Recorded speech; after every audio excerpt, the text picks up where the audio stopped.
За сайн байцгаана уу? Монголизм тип тараа сургалтаа иргэн тавтай морилно уу? Ингээд 9 сарын 16-наас 9 сарын 22-ны хоорондох за ирэх шинэ 7 хоногийн тар өдрүүдийг бол татсан байгаа. За бүгдээрээ 6-ндаа уншлагатаа орцгооё. За ирэх 7 хоногт болох үйл явдлууд. За ирэх 7 хоногт болох анхаарах зүйлс. За мэдээж шинэ 7 хоногт юу хийх хэрэгтэй вэ? За өгж байгаа зөвлөгөөнүүд.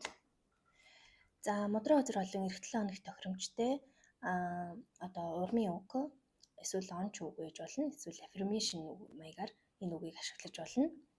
За тэгээд ирэх 7 хоногт хийх тохиромжтой дом засал байгаа. Тэгээ house bills гэсэн байна тий. За тэгэхээр шинэ 7 хоногт болох үйл явдлуудаас эхлэе. За болох үйл явдлын хувьд болохоор за та бүхэн маань ирэх 7 хоногт ямар нэгэн байдлаар сайн дурын аян, за сайн үсийн аян, сайн дурын одоо үйл ажиллагаанд оролцох боломж гарвал түүнд оролцоорой гэж зөвлөж байна. За тэгээд бусдад өглөг өгөх, хандив өгөх, за хандивын тоглолтуудад оролцох тий. Энэ байдлаар өнгөрөх нь. За дээрэс нь ирэх 7 хоног маань болохоор маш юм харилцаа холбоо сайтай. За бусдын одоо дэмжлэг, тусалцааг бас авах боломжтой харагдаж байна. Бусадтай одоо шинэлэг одоо мэдлэг шинэлэг зүйлүүдийг мэдэж авах, түүнийгээ бусдад одоо хуваалцах тий. Эдгээр зүйлсийг бол хийсэн маш их community харилцаа холбоо ихтэй олон хүмүүстэй одоо уулзсан, ажил хэргийн байдлаар болон хувийн байдлаар одоо уулзсан, танилцсан ийм 7 хоног болох нь. За магадгүй одоо ажил хуваараа одоо бизнес эрхэлдэг хүмүүс байвал хөрөнгө оруулагчтай уулзах ч юм уу тий. Гих зэргээр бол ийм харилцаа холбоо ихтэй, за уулзалт зохион байгуулалтууд ихтэй, за альва ивент үйл ажиллагаануудад оролцсон тий, хандив өгсөн ийм 7 хоног болох нь. За зарим хүмүүсийн маань хувьд бол маш том өөрчлөлтийг авчрах тий. Одоо байгаа өөрийнхөө амьдралын хэв маягуудад болон за ажлын түвшинд бол ажлаа өөрчлөх ч юм уу тий, шинэ ажилд орох. Эсвэл энэ ажил албан тушаал ахих ч юм уу тий. Ийм өөрчлөлтүүд бол орохны. За тэгээд ер нь бол маш их юм хурдтай, хүчтэй. За тэгээд оюун бодол, оюуны ажил эрхэлдэг хүмүүс байвал одоо ирэх 7 хоногт бол бас аливаа ажил хэргийг эхлүүлэх, гэрээ хэлцээр хийх ажлууд байвал хийхэд бол илүү тохиромжтой харагдаж байна шүү. За зарим хүмүүсийн маань хувьд бол бас төдий ч нэгээрээ бас их ачаалттай, маш их стресс, ачаал асуудлуудтай тий. Ерөнхийдөө бол өөрийн болон одоо хүний хийх ажлуудыг одоо өөр дээр өөрч авч ажиллах ч юм уу тий. Одоо магадгүй өөрөө зөндөө ажилтай, өөрийн даалгавартай байж иж бусдад бас нэмээд одоо туслая гэд хэлждэг ч юм уу тий. Тийм байдлаараа дахиад өөрийнхөө ажлыг ихсгээд ингээд эцэст нь болохоор burnout хийгээд тий. Ийм байх магадлал өндөр байна. Тэгэхээр энэ дээрээ бас анхаарал өгөөрэй. За ирэх 7 хоногийн хувьд болохоор анхаарах ёстой зүйлс юу вэ гэж юм. За мэдээж стресстэй, маш их ажилтай, ажлын төлөвлөсөн ачаалттай, олон хүмүүстэй уулзсан, ивентүүдэд орсон. За тэгээд бас их ажил үүргээ одоо сольсон, шинэ ажилд орсон. Тэр ажил нь бас ингээд одоо ачаал ихтэй ч юм уу. Аль эсвэл албан тушаал өөрчлөх, карьер шилжилтүүд, карьер өсөлтүүд хийсэн. Тэр шинэ карьер нь одоо ачаал ихтэй ч юм уу тий. Иймэрхүү 7 хоног байна. Гэвч одоо анхаарах зүйл нь хичнээн стресстэй, ачаал ихтэй байсан ч гэсэн одоо эерэг зүйл төвлөрч, эерэг байгаарай, аливаа зүйлийг хөнгөн хүлээж авч тий. Хөнгөнөөр хандаж одоо эерэг байдал төвлөрөөрэй гэдэг одоо анхаарах зүйл буусан байна. За мэдээж бас нэг анхаарах зүйл нь ирэх 7 хоногт бол бас нөгөө жирэмсэн болохыг төлөвлөж байгаа эмэгтэйчүүд бүсгүйчүүд байвал жирэмсэн болоход бол илүү тохиромжтой харагдаж байна. За дараагийн анхаарах зүйл нь юу вэ гэхээр за ер нь бол яг нөгөө санснаар одоо юу гэдэг яг бодсон санснаар бол одоо үйл хэрэг ажил төрөл амьдралынхаа бас явахгүй байх магадaltaй харагдаж байна. Тэгэхээр одоо түүндээ бити стресс дээрээ мөн дээрэс нь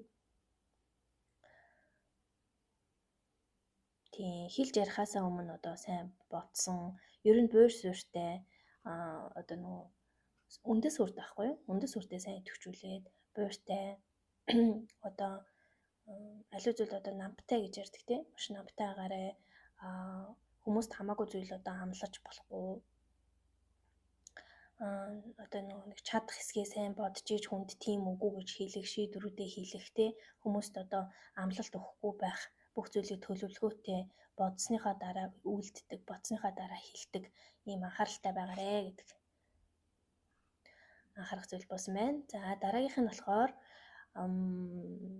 за Queen of Swords гарсан байна. Тэгэхээр ерөөхдөө хамгаалалт одоо өөртөө юм ихтэй тий тэгээд зарчимч за мэдээж бусдад нийтэж байхын хажуугаар одоо хил хязгаараа бас тогтоож чаддаг байх өөрийгөө бас нөгөө үзэл бодолтой итгэл үнэмшлээ бас нэг хамгаалж чаддаг байх ийм хамгаалттай байгаарэ гэдэг зүйл дээр бол анхаараарэ гэж хөзрүүд болсон байна. За эх 7 хоногт юу хийх ёстой вэ? Юу хийх хэрэгтэй вэ?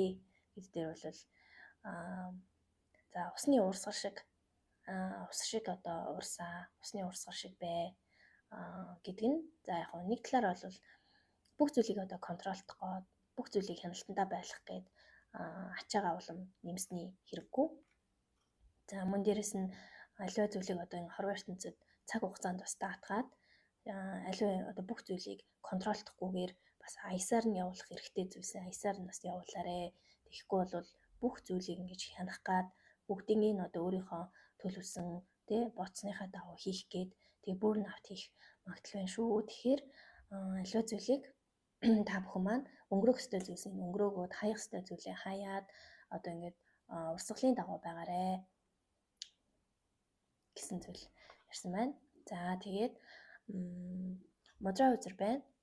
За мудра үзэр дээр болохоор Vismaya мудра буусан байна. Тэгэхээр энэ гарын хөдөлгөөнийг та бүхэн маань эх 7 хоногт хийгээд за энэ мудра бол өөрөө magic мудра. Эд шидэнд итгээрээ одоо эд шид тэг холбоотой үйл дом хийж байгаа бол эсвэл манифест хийж байгаа бол тэр бүхэн одоо биелэх төгссөн байна гэдгийг илтгэж байна. За тэг энэ мудрага хийгээд улам одоо өөрийнхөө эд шидийн үйл хэргийг улам support дэмжлэг үзүүлээд одоо манифестэ биелүүлээрэ хүслээ биелүүлээрэ домуудаа заслуудаа биелүүлээрэ гэдэг мессежийг өгч байна. Тэгэхээр энэ мудрага хийгээд 1-3 минут өгөн дээрээ бясалгаад за тэгээд шидийг бүтээгээрээ эд шидэнд итгээрээ. За дараачих нь болохоор шимэник хилингээс өгж байгаа зөвлөгөө болсон байна. За бурханлаг цагийг гаргаарай гэж. За ерөөхдөө бол бясалгалын цаг, йогийн цаг аль эсвэл одоо шид хийх, дом хийх, манифест хийх цагуудаа одоо эх 7 хоногтоос гаргахад тохиромжтой байна гэдгийг гаргаж байна шүү. Тэгэхээр энэ дээр бас хэлсэн тийм. Ер нь бол эд шидийн цагийг өөртөө гаргаа гэсэн байна. За бас нэгэн зөвлөгөө бол шинэ эхлэл гэж байна. За магадгүй энэ дээр та бүхэн одоо ажлын байраа солих, ажил карьерийн өсөл шилжилт гээд шинжил одоо энэ дээр хөрөнгө оруулалт авах ч юм уу те бусдад хөрөнгө оруулалт хийх ч юм уу ингээд шин одоо эхлэлүүд шин зүйлүүд одоо ирж байна гэдгийг хэлсэн байна. Тэгээд шинэ эхлэлийг хийхэд бол тохиромжтой харагдаж байна шүү.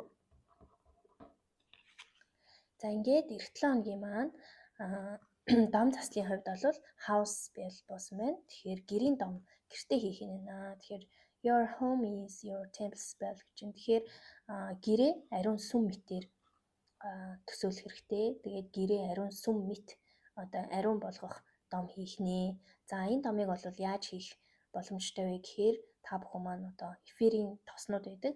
За эфирийн тосоос гэртээ байгаа эфирийн тос аль эсвэл одоо гаднаас авал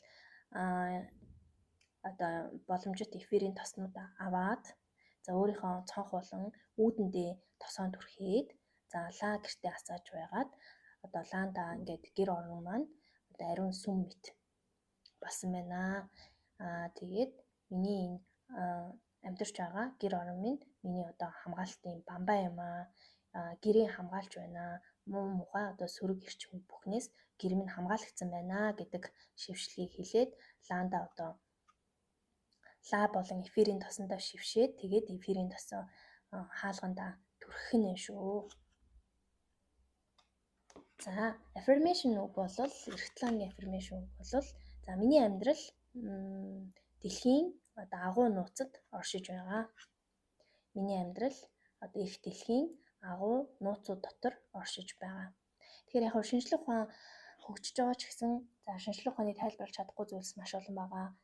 Шинжлэх ухаан хичнээн тэлж байгаа ч гэсэн хорвоо ертөнцийн одоо тайлагдаагүй нууцуд, хүчүүд гэж асар их зүйлс байгаа.